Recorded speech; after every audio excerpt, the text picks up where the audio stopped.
मैत्रिणींनो, स्वागत आहे तुमचं आपल्या मराठमोळे चॅनलवरती, जिचं नाव आहे Indian real life real home in Marathi. आणि मी प्रीती तुम्हा सगळ्यांचं स्वागत करते आपल्या चॅनलवरती. तर मैत्रिणींनो, सगळ्यात अगोदर माझ्या सगळ्या मैत्रिणींना श्री स्वामी समर्थ आणि ओम साईराम. त्याचबरोबर आज आहे शनिवार आणि शनिवारचं माझं रुटीन मी तुमच्यासोबत शेअर करणार आहे, जे आता नॉर्मलला आलेलं आहे. कारण की शौर्यदादाचं आता बरं आहे आणि रात्री तो झोपतो सुद्धा आहे. त्याची चेहऱ्याची सूज जी आहे तीही उतरलेली आहे बऱ्यापैकी, म्हणजे एवढी नाही पण उतरलेली आहे. आणि आता त्याला खूप म्हणजे ताप वगैरे येत नाही, अंगात पायही दुखत नाही आणि खूप छान असं व्यवस्थित वाटतंय त्याला. फक्त त्यात एकच असं झालं की त्याचं वेट जे ते 3 ते 4 किलो कमी झालं. सो त्यामुळे मग थोडंसं लक्ष देण्याची गरज आहे. आणि त्याच्या WBC काउंट जे तो कमी झालेला होता, पण ॲडमिट वगैरे करण्याची गरज पडली नाही. घरीच जे ते कंट्रोलमध्ये येऊन जाईल. 2-3 दिवस पूर्णपणे त्याला आराम करायला सांगितलेला आहे. तर शनिवारचं रुटीन मी तुमच्यासोबत शेअर करते. सकाळचं माझं देवपूजेचं वगैरे सगळं रुटीन कंप्लीट केलं मी. आणि त्यानंतर यांनी अचानकच मला सांगितलं की आज आपल्याला तनिष्काच्या कॉलेजला जे ते जायचे, मीटिंग आहे आज. तर आम्हाला तिच्या कॉलेजला जायचं आहे आणि तिचं कॉलेज जे ते इथनं 40 किलोमीटर लांब आहे. तर मग मी स्वयंपाकाची सगळी तयारी करून ठेवली होती, स्वयंपाक करणारच होते, तेच यांनी मला सांगितलं. तर मग मी इथे जे ते पोहे करायला घेतलेले आहे. म्हटलं चला पटकन पोहे करून घेऊया, म्हणजे आम्हीही थोडेसे पोहेच खाऊ आणि शौर्यला अनुष्कालाही पोहे देईल, कारण मुलांना पोहे आवडताना, म्हणून म्हटलं चला पोहेच करूया. आणि टिफिनमध्ये तनिष्कासाठी सुद्धा मी पोहे घेऊन जाणार होते, कारण की तिला येता येता खूप उशीर होऊन जातो ना. तर मग म्हटलं चला एवढ्या वेळपर्यंत तिला उपाशी ठेवण्यापेक्षा आपण पोहे घेऊया, कारण की आम्ही 4 व्हीलर घेऊन जाणार आहे. तर मग ती 4 व्हीलरमध्ये असल्यामुळे ती बरोबर येताना खाऊन घेईल. आणि आम्हाला घरी येता येताच येते जवळजवळ 2-2:30 वाजले. 1 तासाचा प्रवास असतो पूर्ण, जायला 1 तास, यायला 1 तास, आणि तिथे 1-1.5 तास लागला आम्हाला. तर आज तिची मीटिंग अटेंड केली आणि त्यानंतर 2 वाजेपर्यंत आम्ही घरी आलो. आणि त्यानंतर मग मी माझा स्वयंपाक वगैरे करणार होती. तर स्वयंपाकाचंही रुटीन माझं मी तुमच्यासोबत शेअर करणार आहे. खूप छान अशी टेस्टी मेथीची भाजी मी कशी बनवते ती तुमच्यासोबत शेअर करणार आहे. आणि भरल्या वांग्याची भाजी, म्हणजे भरून नाही करणार आहे आपण ही वांग्याची भाजी, डायरेक्टली आपण मसाला जो आहे तो बनवणार आहोत आणि मसाल्यामध्ये ही वांगी जे ते शिजून घेणार आहोत. म्हणजे आपलं खूपसं काम जे ते वाचतं, खूप वेळही वाचतो आणि आपलं कामं पटकन होऊन जाता. तर हिवाळा स्पेशल मस्त अशी दुपारच्या लंचची थाली मी तुमच्यासोबत शेअर करणार आहे, दुपारच्या जेवणाची.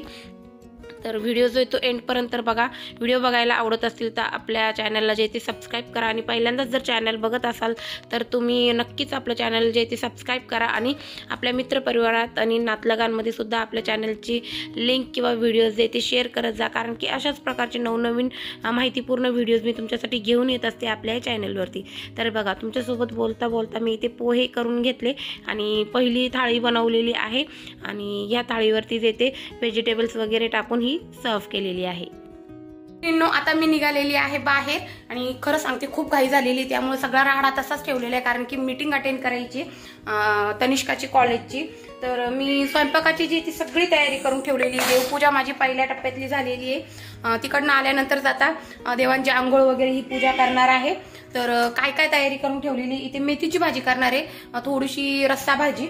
तर मेथीची भाजी धुवून आणि मिठाच्या पाण्यात भिजून ठेवलेली आहे. त्यानंतर भरल्या वांग्याची भाजी करणार आहे. त्या मागे मोठ्याला जायचं त्या दिवशी मी केलेली होती ना, तीच भाजी पुन्हा करणार आहे, कारण की मुलांना तशी भाजी आवडली.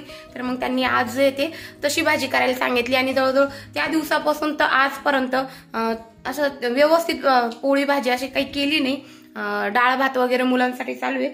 तर त्यामुळे मग म्हटलं चला थोडीशी चमचमीत अशी भरल्या वांग्याची भाजी, म्हणजे अख्ख्या वांग्याची भाजी, भरल्या वांग्याची आणि अख्ख्या वांग्याची भाजी बनवूया. आणि त्यानंतर मी इथे पोहे करण्या अगोदर शेंगदाणे भाजून घेतलेले होते, कोथिंबीर कट करून घेतलेली याच्या खाली आहे. त्यानंतर मेथीच्या भाजीची तयारी आणि वांग्याच्या भाजीची तयारी करून ठेवलेली आहे. तर ही वांग्याची भाजीची तयारी आहे. तर त्यासाठी मी 7-8 हिरव्या मिरच्या घेतलेल्या आहे. हा कमी तिखटाच्या मिरच्या आहेत. आणि कोथिंबीरीच्या काड्या घेतलेल्या आहे, 1 चमचाभर असेल जवळजवळ. आणि 10-12 लसणाच्या पाकळ्या, 2 इंचाचं आलं आणि खोबरं घेतलेले. हे आपण अख्ख्या वांग्याच्या भाजीला यूज करणार आहे. त्यानंतर ह्याच्यामध्ये 2 ते 3 पाकळ्या जे येते, 2 ते 3 पाकळ्या आणि हिरव्या मिरच्या 10-12 घेतलेल्या या, आणि यामध्ये शेंगदाणे घालून शेंगदाण्याची पेस्ट बनवून घ्यायची मेथीच्या भाजीसाठी. आणि ज्या वेळेला मेथीची भाजी आपण फोडणीला घालणार आहे त्यावेळेला हा ठेचलेला लसूण फोडणीसाठी. तर मी सगळी तयारी करून ठेवली. आणि आता मी अगोदर मीटिंगला जाऊन येते तनिष्काच्या, आणि तिला आमच्या सोबतच घेऊन येईल. ती इथून जवळजवळ 40-45 किलोमीटर लांब कॉलेजला जाते. तर आता तिकडे जायचंय. त्यांनी अचानक सांगितलं की आज मीटिंग आहे, सॅटर्डे आहे आज शनिवार, तर मग पटकन तिकडे जाण्याची वेळ आलेली आहे. तर चला पटकन तिकडे जाऊन येते. आणि त्यानंतर स्वयंपाक कसा करणार आहे काय ते तुमच्यासोबत शेअर करणार आहे. पुढे कसं कसं काय काय होतं तेही तुमच्यासोबत शेअर करेल. आणि त्यानंतर शौर्य दादा, तर आज ताप नाही येते पण अजून गाल फुगलेले आहे. आणि हा बघा कसा जाडू जाडू दिसते. हा असा जाडू आहे का? इकडनं गाल दाखव, किती फुगलेले. एक दिवस त्याला पूर्ण झोप नव्हती, पण आता आज झोपलाही आणि आम्हालाही झोपून दिलं, तोही झोपला, त्याला बरंही होतं, ताप नव्हता. तर त्याने आत्ताही पोहे खाल्ले नाही, तर त्याला पुन्हा पेज बनवून देणार आहे, म्हणजे सूप. पेज म्हणजे यांच्या भाषेमध्ये मिस्टरांच्या पेज म्हणतात, ते आम्ही सूप म्हणतो. खूप टेस्टी लागतं तसं सूप देते बनवून ठेवलेला आहे, तो घेऊन टाकेल. आणि मी पटकन देते. 1 तासाभरात तिकडनं जाऊन येते. गाडीचा आवाज आलेला आहे, साहेब निघालेले. एक छोटीशी क्लिप रस्त्यानेही तुमच्यासोबत शेअर करेल. कॉलेजचं सिक्युरिटी पर्पजवर कॉलेज किंवा स्कूल मी मुलांचं दाखवत नाही, तर ते तुम्ही समजून घ्याल. येताना तनिष्का राहील गाडीमध्ये, तर एक छोटीशी क्लिप तीही घेईन. चला तर मग व्हिडिओला स्टार्ट करूया.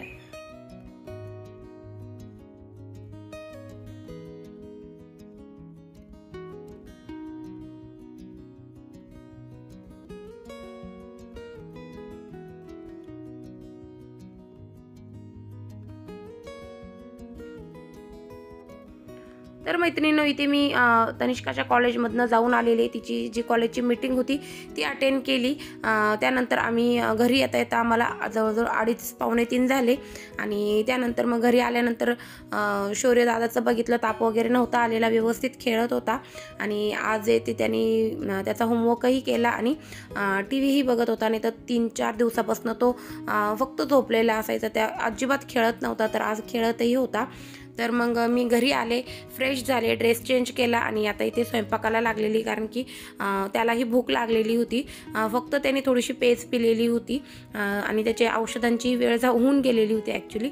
तर मग मी आता म्हटलं चला पटकन अगोदर स्वयंपाकाला घेऊया. तर इथे मी कढई गरम करायला ठेवलेली आहे आणि कढईमध्ये ते तेल घातलेलं आहे. तेल गरम होतंय तोवर इकडे मी मिक्सरच्या भांड्यामध्ये लसूण आणि हिरवी मिरची याची थोडंसं पाणी घालून पेस्ट बनवून घेतली मेथीच्या भाजीसाठी. आणि ती पेस्ट बनवून रेडी झालेली आहे. तर लगेच तिकडे तेल गरम झालं होतं. तेलामध्ये मी अर्धा चमचा जिरे घातलेले, जिरे फुलून दिले आणि लगेच त्यामध्ये हिरवी मिरची आणि लसणाची पेस्ट घातलेली आहे. तर लसूण जास्त नाही घालायचं आपल्याला पेस्ट करताना, फक्त 3 पाकळ्या मी लसूण घातलेला आहे. आणि बस आपल्याला ही जी आपण फोडणी केली ती छान अशी तेल सुटस्तर परतून घ्यायची. तोवर मी इकडे भाजलेले शेंगदाणे घेतलेले आहे मिक्सरच्या भांड्यामध्येच, आणि ते आता आपल्याला पाणी घालून छान अशी याची फाईन अशी पेस्ट बनवून घ्यायची. मेथीच्या भाजीसाठीच शेंगदाण्याची पेस्ट बनवून घ्यायची. तर अजून पाणी लागेल त्या हिशोबाने मी टाकणार आहे आणि पेस्ट बनवून घेणार आहे शेंगदाण्याची.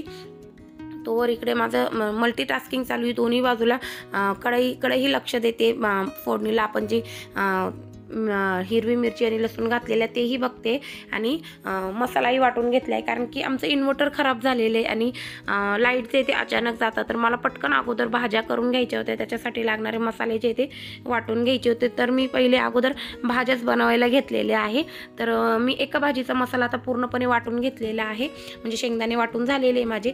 लगेच तिथे मी फोडणी रेडी झाली होती, तेल सुटायला लागलं होतं मिरचीला आणि लसूणला. तर त्यामध्ये मी धुतलेली मेथीची भाजी घालून थोडंसं पाणी घालून मेथी छान अशी आपल्याला एकजीव करून घ्यायची.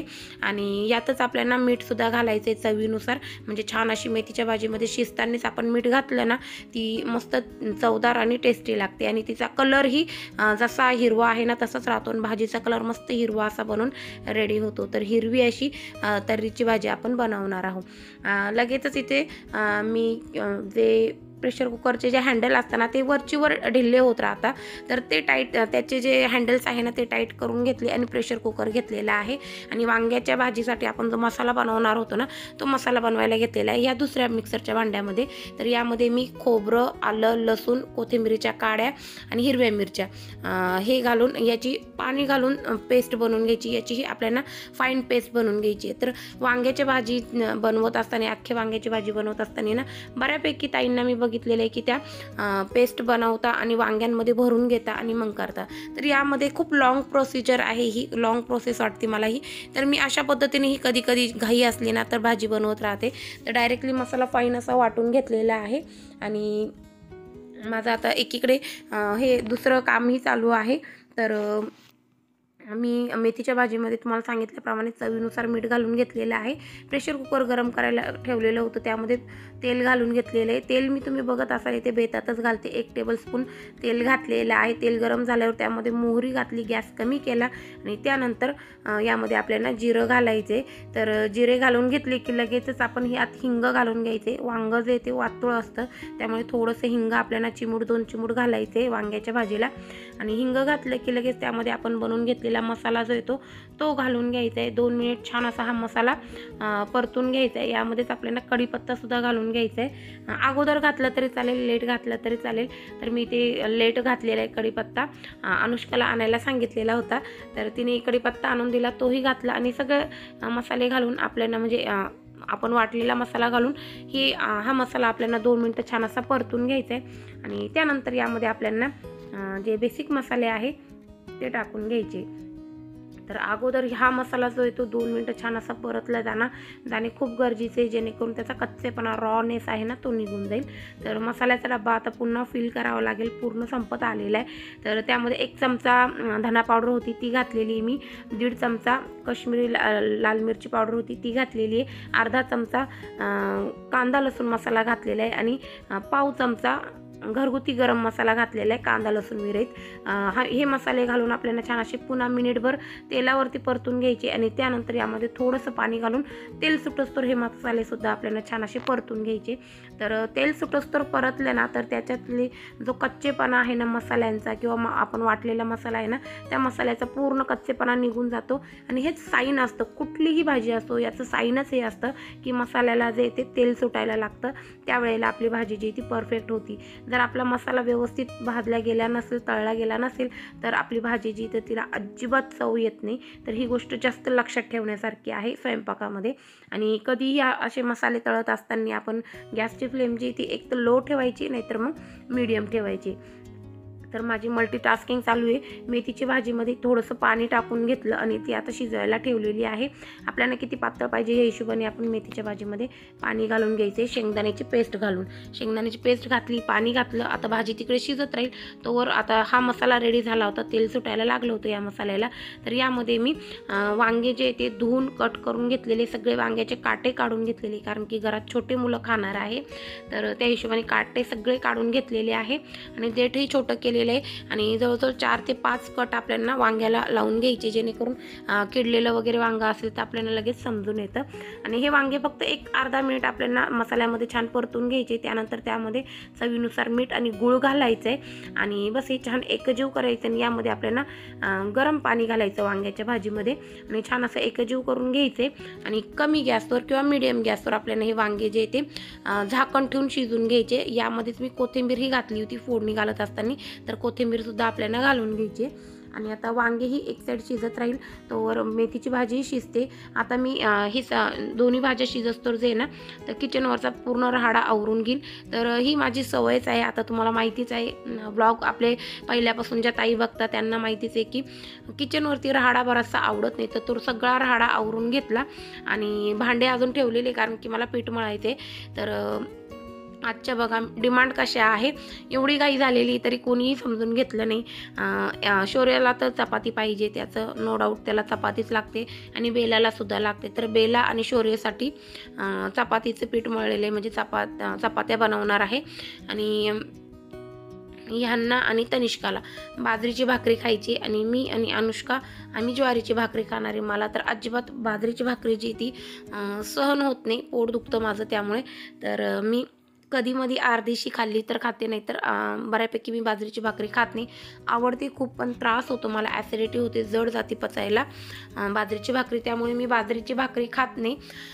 तर अशा प्रकारे मला पीठही मळून घ्यायला लागलं आणि 3 प्रकारचे म्हणजे 2 प्रकारच्या भाकरी बनवायचे. तर ते डब्बे काढून ठेवले आणि एकीकडे लगेचच भांडे घासायला काढलेले आहे. तर भांडे थोडेसे घासले आणि ते भाज्या शिजल्या होत्या. तर वांग्याची भाजी शिजली होती, त्यामध्ये 3 टेबलस्पून मी भाजलेल्या शेंगदाण्याचा कूट घातला आणि ही भाजी आपल्याला छान अशी एकजीव करून घ्यायची. या स्टेजला आपण पुन्हा यामध्ये ते गरम पाणी घालू शकतो, जेणेकरून आपल्याला किती घट्ट किंवा पातळ भाजी पाहिजे या हिशोबाने. तर ती भाजी बनवून रेडी झालेली वांग्याची ती मी दुसऱ्या गॅसवर शिफ्ट केली आणि आता ह्या गॅसवर थोडंसं जे ते गॅस कमी केला, छोटं फोडणी पात्र आहे ते घेतलेलं आहे. त्यामध्ये पोह्याचा 1 चमचा भरून तेल घातलेलं आहे. तेल गरम झाल्यावर यामध्ये आपण जो लसूण ठेचून घेतला होता ना, तो ठेचलेला लसूण या तेलामध्ये फोडणी पात्रात छान असा तळून घ्यायचा आहे. कुरकुरीत होस्तोर तळा किंवा मग त्याचा रंग थोडासा हलकासा लसणाचा रंग बदलला की लगेचच आपल्याला हा लसूण जे ते तळणं बंद करायचं. तर हे बघा, इथे हलकासा रंग चेंज झाला, त्यावेळेलाच मी ते लसूण जो येतो तळणं बंद केलं आणि हा तळलेला लसूण जो येतो आपल्याला मेथीच्या भाजीत घालून घ्यायचा आहे. म्हणजे मेथीच्या भाजीला वरून लसणाची फोडणी द्यायची. जिरे आणि लसणाची फोडणी दिली तरी चालेल, पण मी फक्त लसणाची दिली. तुम्हाला पाहिजे असेल तर तुम्ही अजून वरून जिऱ्याची सुद्धा फोडणी देऊ शकता. पण फक्त इथेही एक लक्षात ठेवण्याची गोष्ट अशी आहे की लसूण जास्त लाल होऊन द्यायचा नाही. जास्त लाल होऊन दिला ना तर मग तो कडसर असा लागतो. त्यामुळे हलकासा लाल कलरवर आला की लगेचच फोडणी बंद करायची, मेथीच्या भाजीमध्ये घालून घ्यायची. छान अशी मेथीची भाजी एकजीव करून घ्यायची आणि गॅस बंद करायचं आहे, कारण की आता आपली मेथीची भाजी बनवून रेडी झालेली शिजलेली होती. त्यावर मी झाकण ठेवून आता ती भाजी तशीच राहून देईल आणि वांग्याची भाजी जी ती झाकण ठेवून शिजून देणार आहे कमी गॅसवर. आणि इकडे लोखंडी तवा जो आहे कास्ट आयरनचा तो गरम व्हायला ठेवलेला आहे. तुम्ही बघितलं, मी डायरेक्टली तवा घेतला, पुसला आणि गरम करायला ठेवलेला आहे कमी गॅसवर. तर कमी गॅसवर तवा गरम होतोय तोवर मी इकडे 2-3 भांडे होते ते घासून घेईल. तर ही माझी सवयच आहे, मी भांडे जास्त जमवून देत नाही. भांडे थोडे थोडे मी लगेचच क्लीन करत असते. तर या पद्धतीने केलं ते आपल्याला घरात कुठल्याही प्रकारची हाऊस हेल्परची गरज पडत नाही किंवा मग जास्त बर्डनही येत नाही कामाचं. थोडे थोडे भांडे निघले की आपल्याला घासून घ्यायचे आणि म्हणजे जास्त राहाडा होत नाही. किचन आता तुम्ही बघता माझं किचनही छोटं आहे. तर छोटं किचन असल्यानंतर ह्या काही अशा गोष्टी, काही जुगाड जे ते आपल्याला करायलाच लागतं. तर मी भांडे घासून घेतले आणि लगेचच आता इथे चपात्या बनवायला घेतलेल्या आहे. तर नेहमीप्रमाणे पहिली चपाती बनवून घेईल आणि ती बेलाला तिला दुधकाला बनवायला देईल. तर बेला पण खूप आरडाओरडा करत होती, तुम्हाला इथे व्हिडिओमध्ये दिसतं की नाही, पण ती सारखी दरवाजातनं आत येत होती. तिलाही भूक लागली होती. सकाळी मी तिला 2 टाईम दूध दिलं होतं आणि तिचं जे फूड असतं ना ते दिलं होतं, मल्टीविटॅमिन दिलेलं होतं. त्यामुळे ह्या वेळेपर्यंत तीही तिची भूक काढू शकत होती. पण तिला दिवसातनं 2दा जे ते दूध काला लागतोच. दूध काल्याची वेळ झाली होती म्हणून ती पण खूप ओरडत होती. तर अगोदर पहिली चपाती करून घेईल आणि ती बेलासाठी छान अशी तेल किंवा तूप लावून मी शेकून घेईल. तर तूप लावत राहते मी बऱ्यापैकी शौर्य आणि बेलाच्या दोघांच्याही चपातीला. पण मला जे तुपाचं भांडं आहे ना ते फुलफिल करायला वेळच मिळत नाही, त्यामुळं मग मी आता तेलच लावून घेते मागील 2-3 दिवसापासून. आणि तिची चपाती जी ती आता मी थोडीशी थंड होऊन देईल आणि त्यानंतर तिला दुधकाला बनवून देईल. तोवर मी इकडे 2 चपात्या बनवून घेतल्या, कारण की शौर्यला खूप भूक लागली होती. तर त्याला थोडीशी वांग्याची भाजी आणि चपाती अगोदर मी खायला देऊन टाकली, कारण की त्याला वांग्याची भाजी खूप आवडते, प्रचंड वांग्याची भाजी आवडती आणि अख्ख्या वांग्याची भाजी तर खूपच आवडती. तर मग त्यांनी 1 चपाती आणि वांग्याची भाजी खाल्ली. त्यानंतर त्याच्या पप्पांनी त्याला त्याचे पुढचे जे मेडिसिन्स आहे ते दिले. तर ही पहिली चपाती जी आहे ना बेलाला करून दिल्यानंतरची, ती आता मी सगळ्यात अगोदर शौर्यला वाढून देणार आहे, त्याला जेवायला देऊन टाकणार आहे. तर शौर्यला जेवायला दिलेलं आहे आणि बेलाचा दूध काला करून तिलाही देऊन टाकला अनुष्काने, कारण की ती खूप ओरडत होती. आणि त्यानंतर मी आता इथे सगळ्यात अगोदर ज्वारीच्या भाकरी करून घेणार आहे. 2 ज्वारीच्या भाकरी करणार आहे आणि 2 बाजरीच्या भाकरी करणार आहे. मीडियम साईजच्याच भाकरी मी करते, पातळ अशा. तर 2-2 भाकरी ह्या करून घेईल, कारण 1 भाकरीमध्ये भागतं आमचं एकाचं. तर अशा 4 भाकरी करून घेईल. आणि चपाती जी ती मी एक्स्ट्राच केलेली आहे, 5 चपात्या केल्या, जेणेकरून बेलाचाही 2 टायमाचा काला होईल आणि शौर्याला थोड्या वेळात काही भूक लागली तर तो पुन्हा खाईल. तर या पद्धतीने मी ज्वारीच्या भाकरीही बनवून घेतल्या आणि आता त्याला शौर्यलाच देते. त्याचं तोंड कडू पडत होतं, मेडिसिन अँटीबायोटिक वगैरे गेलेले होते ना, तर त्यामुळं तो म्हणे मम्मा मला शिरा कर, गुळाचा शिरा. तर गुळाचा शिरा नाही केला मग मी, कारण की तो पावडर गुळ आहे ना तो संपलेला होता आणि तो जो तो रिलायन्स मॉलमध्येच मिळतो. तर मग मी साधे जे ब्राऊन शुगर आहे ना, ब्राऊन शुगर यूज करून त्याच्यासाठी शिरा बनवला. तर इथे पुन्हा गॅसवर कढई गरम करायला ठेवलेली. ह्याच कढईमध्ये मी वांग्याची भाजी केली होती, तुम्ही बघितलं असेल. तर तीच कढई जी ती क्लीन करून घेतली आणि आता गरम करायला ठेवलेली. कढई गरम झाली त्यानंतर त्यामध्ये तूप घालून घेतलेला आहे आणि त्यानंतर रवा जो आहे तो चाळून आणि यात घातला. रवा आपल्याला 2 ते 3 मिनटं मीडियम गॅसवर छान असा भाजून घ्यायचा आहे. हलकासा तांबूस कलरवर रवा आला, भाजायला लागला की त्यानंतर त्यामध्ये 3 चमचे भरून पोह्याचे 3 ते 4 चमचे भरून मी मिक्स ड्रायफ्रूट घातलेले आहे, ज्यामध्ये काजू, बदाम, पिस्ता आहे. आणि हे असे कट करून ड्रायफ्रूट जे ते मी फ्रीजमध्ये ठेवत असते काचेच्या बरणीमध्ये, म्हणजे ज्या वेळेला मला यूज करायचं त्यावेळेला माझी धावपळ होत नाही. तर ते ड्रायफ्रूट टाकूनही मी मिनिटभर पुन्हा तळून घेतले, म्हणजे ड्रायफ्रूटची जी चव आहे ती बदलते आणि अजून छान अशी चव त्याची एनहॅन्स होते, म्हणून ड्रायफ्रूट मी थोडेसे तळून घेत असते. त्यानंतर यामध्ये गरम पाणी घालून छान असा हा रवा जो आहे तो भाजल्या गेल्यानंतर पाणी घातलं आणि छान असा परतून घेतला. पूर्ण पाणी यातलं सोक झाल्यानंतर यामध्ये मी ब्राऊन शुगर टाकलेली, पोह्याचे 4 चमचे भरून. तर आमच्या घरामध्ये बऱ्यापैकी गोड खातात, पण एवढंही जास्त गोड कोणी खात नाही आणि त्यातल्या त्यात मी व्हाईट शुगर अजिबात यूज करत नाही. ब्राऊन शुगर किंवा मग गूळ पावडरच मी यूज करत असते. तर ज्या वेळेला दुधाचे काही पदार्थ बनवायचे असेल ना त्यावेळेला मी ब्राऊन शुगर यूज करते आणि दूध जर मिक्स नसेल ना तर त्या भाज्यांमध्ये किंवा त्या पदार्थांमध्ये मी गूळ पावडर यूज करते. तर ब्राऊन शुगर आणि गूळ दोन्हीही मी घरात नेहमी ठेवत असते आणि व्हाईट शुगरही असते, पण ती कमीत कमी यूज करत असते. तर आता इथे स्वयंपाक झालेला होता आणि शोरेला थोडासा शिरा, अगदी त्यांनी लिंबा एवढाच खाल्ला, पण त्याला खायचा होता. तर म्हटलं जाऊन दे, पोरगं एवढं दिवसापासून खात नव्हतं तर आपल्याला त्रास होत होता, आता तो खातोय तर मग त्याला करून देऊया. तर त्याला अगोदर शिरा करून खायला दिला आणि त्यानंतर इथे दुपारच्या जेवणाची थाळी बनवलेली आहे. मस्त थाळी झालेली होती, तुम्हीही एकदा नक्की ट्राय करा, मस्त अशी थाळी आहे. त्यानंतर आता इथे मी संध्याकाळी तुम्हाला भेटते आहे. दूध गरम करायला ठेवलं होतं, दूध गरम झालं, दही लावते. तर दही मी कसं लावते ते तुमच्यासोबत शेअर करत आहे. तर दूध गरम करून ते हलकंसं आपल्या थोडंसं कोमट गरम असलं की त्यामध्ये आपल्याला फ्रेश दहीची पिशवी आणलेली असते ना, त्यामधलं दही आपल्याला 3-4 चमचे घालून घ्यायचे आणि रवीने असं हे दूध जे ते फेटून घ्यायचे आणि बस रात्रभर हे दूध जे ते आपल्याला दही होण्यासाठी लावून द्यायचे आणि बस दुसऱ्या दिवशी आपलं हे या दुधापासून दही बनवून रेडी होतं. दुसऱ्या दिवशीची क्लिप मी तुमच्यासोबत शेअर करेल पुढच्या ब्लॉगमध्ये की दही कसं झालं होतं, काय झालं. तर आत्ता मी अशा पद्धतीने हे दही लावून घेतलेलं आहे. तर मैत्रिणींनो, आय होप तुम्हाला आजचा व्हिडिओ आवडला असेल. व्हिडिओ जर आवडला असेल तर एक लाईक देऊन मोटिवेट करण्याचा प्रयत्न करा. चला तर मग भेटूया पुढच्या व्हिडिओमध्ये. तोपर्यंत bye bye and take care.